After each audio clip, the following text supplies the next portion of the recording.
একাত্তরের চেতনায় উদ্বুদ্ধ হওয়া কোনো মুক্তিযোদ্ধা একটা দলে যেতে পারেন না যেই দলের সভানেত্রী 15ই আগস্ট জন্মদিন পালন করেন। দুবার উঠে আসছে যে বিএনপির ভিতরেও মুক্তিযুদ্ধ আছে, অনেক মুক্তিযোদ্ধা আছেন, হ্যাঁ আছেন।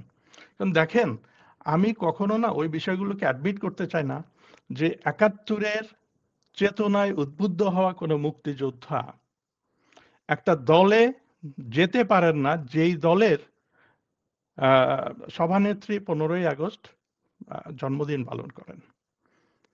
এখন উনি যদি সেটা গ্রহণ করেন, একসেপ্ট করেন, উনিও উদযাপন করেন, তাহলে ধরে নিতে হবে যে উনি একাত্তরের চেতনাকে ডিনাই করে তারপর এটা করছেন। বিষয়গুলো এত সহজভাবে দেখার সুযোগ নাই। এবং আমরা এইভাবে সহজভাবে দেখতেই কিন্তু আজকে দেশের এই পরিস্থিতি। এত সহজভাবে কেন দেখতে হবে? যেখানে যেটা মানে সত্য সেটাকে সেখানে সত্যই বলতে হবে। যে একজন মুক্তিযোদ্ধা মুজিবনগর সরকারের যেই ঘোষণাপত্র সেটার তলে গিয়ে যখন শপথ করে মুক্তিযুদ্ধ করে 9 মাসে দেশ স্বাধীন করেছেন, সেই মুক্তিযোদ্ধা জানেন কত রক্ত ঝরেছে, সেই মুক্তিযোদ্ধা জানেন কত মা বোনের ইজ্জতের সম্ভ্রমের হানি হয়েছে। ওই মুক্তিযোদ্ধা কিভাবে একটা দলে গিয়ে দলের পতাকা তলে নিজেকে বিলীন করেন, যেই দল কমপ্লিটলি একাত্তরের চেতনার বিরোধী, স্ববিরোধী না নয়। তা এগুলোকে এত সহজভাবে আমরা কেন নিচ্ছি? আমার এটা মাথায় ঢোকে না। ফজলুর রহমান যিনি এই সময়ে বাংলাদেশে মুক্তিযুদ্ধের কথা বলছেন, তাহলে আপনিও কি বলবেন তিনি মননে মুক্তিযুদ্ধের চেতনা ধারণ করেন? আমি এতদূর না গিয়ে শুধু তাকে একবার বলবো যে আপনার এই কথাগুলো কি স্ববিরোধী নয়? আপনি কি বলেন? আপনি উত্তরটা দেন। আপনার নেত্রী এরকম, আপনার নেতারা জামায়াতকে পৃষ্ঠপোষকতা করে, জামায়াতকে পুনর্বাসন করে, এবং তারেক জিয়া ঢাকার মতো জায়গায় মঞ্চে দাঁড়িয়ে বলে যে জামায়াত বিএনপি দুই একই মায়ের পেটের দুই ভাই। আপনি সেই দলের পতাকা তলে বসে আপনি 71-এর গুণগান গাচ্ছেন। আমার লজ্জা করে। এগুলো স্ববিরোধিতা, এগুলো কমপ্লিটলি ফাইজলামি। বাংলাদেশের সহজ সরল অনেক মানুষ যারা অনেক গভীরে গিয়ে বোঝেন না, ভাবেন না, চিন্তা করতে পারেন না, তাদেরকে এগুলো খাওয়ানো হয়। এতই সোজা। বিষয়টা ওইখানেই। আপনাকে যদি সত্যিকার অর্থে সংস্কার করতে হয়, সেটা জামায়াতকে সংস্কার করতে বলা হয়েছিল। জামায়াতের নিবন্ধন বাতিল করে হলেও তারা বলছে আমরা নিবন্ধন চাই না, জাতীয় নির্বাচন আমরা করব না। তাও মেনে নিচ্ছে আমরা সংস্কার করব না। কারণ কি জানেন? জামায়াতের সংস্করণটা এখানে ছিল, তারা ওখান থেকে বেরোবে না। বিএনপি সংস্কার করছেন, যেটা আমাদের বললেন যে আস্তে আস্তে হচ্ছে। এটা কিভাবে? বিষয়টা তো আসলে এমন না যে সংস্কার করছি। কি সংস্কার? সংস্কারের হেতুটা কি, রীতিটা কি? মানে এটা আমরা কিভাবে দেখতে চাই? আমাদের দেশটা একটা শপথের মধ্য দিয়ে স্বাধীন হয়েছে। এই দেশটা কিন্তু সহজ দেশ না, পৃথিবীর অন্য কোনো 10টা দেশের মতো না। এটার একটা ডিফারেন্ট ব্যাকগ্রাউন্ড আছে, এখানে একটা রক্তের ব্যাকগ্রাউন্ড আছে, এবং বাংলাদেশে যেই রাজনীতি করুক তাকে সেটাকে মেনেই করতে হবে।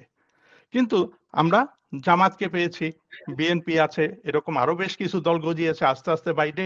আওয়ামী লীগের রাজনীতির ভুলের কারণে অনেক কিছু হয়েছে, সমালোচনার জায়গা ডেফিনেটলি আছে। গত 16 বছরে যা যা হয়েছে সবকিছু যে খুব মানে পারফেক্টলি সবকিছু হয়েছে তা না, সেখানেও এক ধরনের স্ববিরোধিতা করা হয়েছে। এবং সেটার একটা জিনিস কি, আপনি যদি পানিতে চিনি দেন সেটা মিষ্টি লাগবে, আপনি লবণ দিলে সেটা নোনতা লাগবে। বিষয়টা এমন। আজকে আমরা যে বাংলাদেশ দেখছি সেগুলো আমাদেরই তৈরি বাংলাদেশ। আমরা স্ববিরোধিতা যেই করেছি সেগুলোর বাংলাদেশ। আমরা ভুল পাত্রে ভুল জিনিস রেখেছি, সেই জন্য বাংলাদেশের এই অবস্থা। বাংলাদেশের মানুষ কষ্ট পায়। এই জন্য দায় আমাদের রাজনৈতিক দলগুলোকে নিতে হবে, রাজনীতিবিদদের নিতে হবে। সংস্কার কথাগুলো খুব ছোট্ট ছোট্ট মিডিয়া কথা এগুলো, হ্যাঁ। কিন্তু কথা হচ্ছে যে এগুলোর ভিতরে যে আমূল তত্ত্বটা, সেই জায়গাটাকে দেখতে হবে। ওইখানে সব ঠিক রেখে ডিমের উপর ভাগে যদি আপনি কালার করেন, ডিমটা দেখতে ভালো লাগে, কিন্তু ভিতরের কি অবস্থা সেটা তো আমরা খবর রাখছি না। তো এই জন্য যে তারেক জিয়ার কথা বললেন যে 75 হওয়া, হ্যাঁ, তারেক জিয়া যদি ভাবতে থাকেন, আমি জানি না, আমি কোনো ক্লুও পাইনি, আমি জানি না তার ভাবনায় কি আছে, আদৌ সংস্কার আছে কিনা। কিন্তু তার জীবন যে সত্যিকার অর্থে সংখ্যামুক্ত নয় বাংলাদেশে, এটা ক্লিয়ার। কারণ ওনাকে অনেক তত্ত্বীয়ভাবে অনেকভাবে বলা হয় এই জন্য আসতে পারেন না, ওইটা না, ওইগুলো বুলশিট। একটা দেশের নাগরিক যদি হয় তাহলে তার রিফিউজি স্ট্যাটাস থাকে না, তখন সে অন্য 10টা দেশের অন্য 10টা নাগরিকের মতোই নাগরিক। সে চাইলে যে কোনো দেশে যেতে পারে। আর সে যদি এখনো রিফিউজি স্ট্যাটাস মেনটেইন করেন, অর্থাৎ ইউনাইটেড নেশনসের সেই রিফিউজি পাসপোর্ট হোল্ড করেন, তাহলে ভিন্ন কথা। উনি পৃথিবীর সব জায়গায় যেতে পারবেন, শুধু বাংলাদেশ ছাড়া। ঠিক আছে, এটা হচ্ছে নিয়ম, ইন্টারন্যাশনাল আইন সেটাই বলে। কিন্তু কথা হচ্ছে উনি তারপরও আসছেন না। শুনছি উনি নাকি ইউকের নাগরিক। উনি ইউকের নাগরিক হলে হয় বাংলাদেশ তাকে ভিসা দিচ্ছে না, অথবা উনি রিফিউজি পাসপোর্ট হোল্ড করছেন। যদি পাসপোর্ট জনিত কোনো কারণে যদি উনি আসতে না পারেন, এই দুইটার বাইরে ওর আর কোনো কারণ নাই।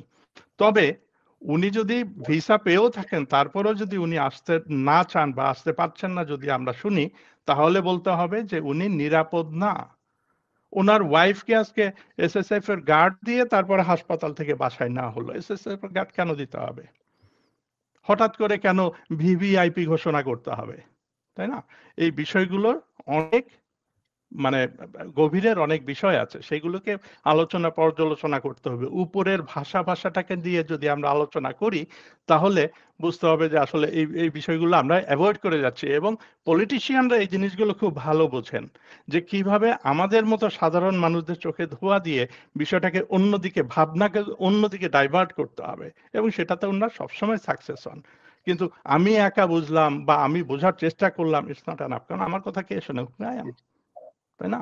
তো এই জন্য বললাম যে বাংলাদেশের দলগুলোর রিফর্ম আদৌ হচ্ছে কিনা সেটা তাদের মননশীলতা এবং ওইটার ভিতরেই নিহিত। ওগুলো যদি চেঞ্জ হয় তাহলে বুঝতে হবে যে অটোমেটিক্যালি একটা দল রিফর্ম হতে বাধ্য। কিন্তু আমি মুক্তিযোদ্ধা, আমি ৭১-এ যুদ্ধ করেছি, নো ডাউট, আমি জানি, আমি বিশ্বাস করি, আমি মানি। কিন্তু আমি কখনোই একজন মুক্তিযোদ্ধা হয়ে, স্বাধীন বাংলাদেশের একজন মুক্তিযোদ্ধা হয়ে আমি কখনোই এমন একটা দলের পতাকা তলে যাব না যেই দল মুক্তিযোদ্ধাকে অস্বীকার করে। Thank you. সাব্বির খান, আপনি নিশ্চয়ই খেয়াল করেছেন যে আহ, আহ, ভুলেই গেলাম বিষয়টি। আমি বলতে চেয়েছিলাম আপনাকে যে আহ, বাংলাদেশে এখন জামাত ইসলামী এত বড় তাদের ঔদ্ধত্য হয়েছে যে টক শোতে এসে তারা বঙ্গবন্ধুকে বিশ্বাসঘাতক পর্যন্ত বলেন। হ্যাঁ, কেন বলবে না? এটা তো ওদের পলিটিক্স। আপনি কি ওদের কাছ থেকে, আমি তো ওই যে বললাম আদর্শিক জায়গা, ওখানে হচ্ছে রিফর্মের বিষয়। জামাত তো বলবেই। জামাত কে? জামাতের ডেফিনেশনটা কি? ওই ডেফিনেশনের ভিতরেই কিন্তু তার কথাগুলো। জামায়াতকে মিডিয়াগুলো এত ফ্লোর কেন দিচ্ছে? জি, সরি, জামায়াতকে মিডিয়াগুলো এত ফ্লোর কেন দিচ্ছে? শোনেন, 5ই আগস্টের পরে এটা এটা সমী খান উনি বলতে পারবেন আমার চেয়ে অনেক ভালো, যে বাংলাদেশের মিডিয়াগুলো কিভাবে দখল হয়েছে এটা আমরা জানি, বাইরের কেউ জানে না।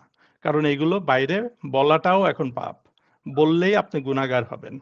ঠিক আছে? প্রতিটা মিডিয়া হাউস জামায়াতের দখলে, প্রতিটা মিডিয়া হাউস। এবং তারা নিউজ কন্ট্রোল করে, তারা সবকিছু কন্ট্রোল করে। ইভেন এই ইলেকট্রনিক মিডিয়াগুলো, সেগুলো দখল হয়ে যাওয়া। সেখানে কোন ধরনের টপিকে আলোচনা হবে, গেস্ট কে আসবে, এগুলো সব ওখানে ডিসাইড হয়, এবং ডিসিশন মেকার হচ্ছে গিয়ে জামায়াত। তো সেইখানে আপনি এছাড়া আর কি আশা করবেন বলেন? আমি আপনাকে আর একটা কথা বলবো, শেষ দিকে হয়তো আমরা চলে আসছি। আমরা ৭১-এ যুদ্ধ করেছিলাম। ৭১-এ যখনই যুদ্ধটা শুরু হয়েছে, বাই অটোমেটিক আরেকটা যুদ্ধ আমরা লিখে নিয়েছি। যুদ্ধ হয় ২টা, কখনো একটা হয় না। এটা যমজ ভাইয়ের মতো। একটা হচ্ছে ৯ মাসে আমরা যুদ্ধ করে দেশ স্বাধীন করেছি। এটা হচ্ছে একটা যুদ্ধ, শুরু হয়েছে, শেষ হয়েছে। আরেকটা যুদ্ধ হচ্ছে শুরু হয়, শেষ হয় না। হয়, সেটার ভুক্তভোগী আমরা। সেটা হচ্ছে যে দেশ ৯ মাসে ১৬ই ডিসেম্বর যখন বিজয় অর্জন হলো, একটা যুদ্ধ শেষ হওয়ার ঠিক তার পরদিন থেকে শুরু হলো আরেকটা। সেটা হচ্ছে সেই স্বাধীনতা, সেই বিজয়কে রক্ষা করা। সেই যুদ্ধে আমরা হেরেছি। এটাকে আমাদের স্বীকার করতে হবে।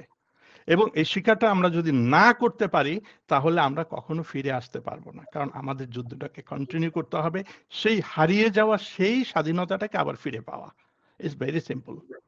তত্ত্বীয় কথা অনেক কিছু বলছি, সরি আমি, হ্যাঁ হয়তো অনেকে আপনার বিষয়গুলো কাছে কোশ্চেন করবেন। আরেকটা প্রশ্ন আমি করতে চেয়েছিলাম, যেটি ভুলে গিয়েছিলাম, যে বিএনপি তো এখনো পর্যন্ত তার প্রতিপক্ষ মনে করে আওয়ামী লীগকে।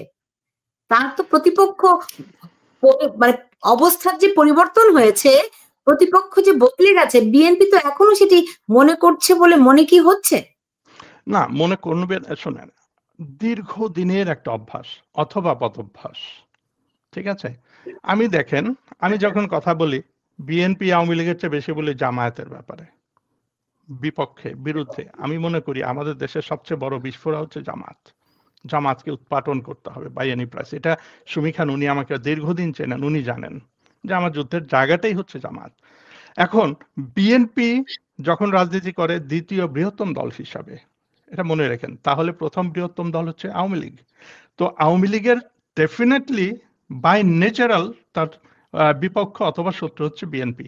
এক্স্যাক্টলি বিএনপিও সেই কথাই মনে করবে। এবং এই যে দীর্ঘদিনের যে অনুশীলন, যে অভ্যাস, চর্চা অথবা বদভ্যাস, বাই অটোমেটিক সেই জিনিসটা, সেই চর্চাটাই চলে আসে। এটা চেঞ্জ কেন হবে? এটা হওয়ার তো সেই সময় এখনো আসেনি। কোনোদিন যদি মনে করেন যে হ্যাঁ বিএনপি মননে রিফর্ম হয়ে তারপরে তারা ৭১-এর পতাকা তলে এসে পুরনো যেই খোলস ছিল সেই খোলস থেকে বেরিয়ে এসে নতুন একটা বিএনপির জন্ম দিতে পারবে, যেই বিএনপি হবে ৭১-এর পক্ষের বিএনপি, তখন বিএনপি বাই অটোমেটিক আর আওয়ামী লীগকে কখনো তাদের বিরোধী দল বলবে না, ভোটের ইস্যু ছাড়া।